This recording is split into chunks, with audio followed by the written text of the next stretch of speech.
Sir கையை உள்ள விட்டு நோண்டாதீங்க, பிரியாணி கெட்டு போயிடும். பிரியாணியா? ஆமா சார், எண்ணி 10 பொட்டலம் தான் வாங்கியிருக்கோம். போன தடவை வேற பிரியாணியில முட்டை இல்லைன்னு அந்த 8 3 நாளா மூஞ்சி தூக்கி வச்சு நான்.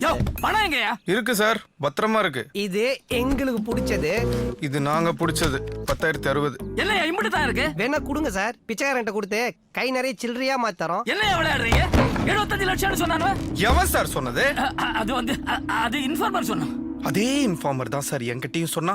நாங்களும் சந்தோஷமா போய் பிடிக்கலாம் தான் சார் நினைச்சோம். அந்த அமௌண்ட்டை பிடிச்சி மெடலை வாங்கி நெஞ்சில குத்தலான்னு பார்த்தா அவன் முதுகுல குத்திட்டான் சார்.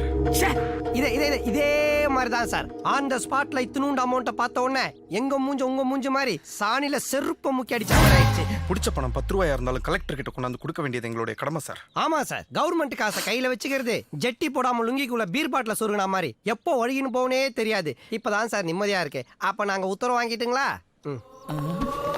சார் அதை தொடாதீங்க சார். ஏயா? ஒரு புள்ளி விவரத்தை மறந்துட்டோம்.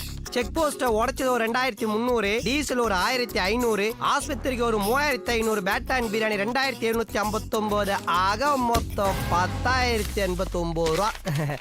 பேலன்ஸ் ரூபாய் ஆய்க்கிட்ட இருக்கு சார்.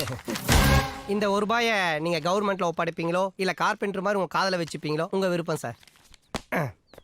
நாங்க வரோம் சார். பிரியாணி ஊசி போன மாதிரி இருக்குல்ல?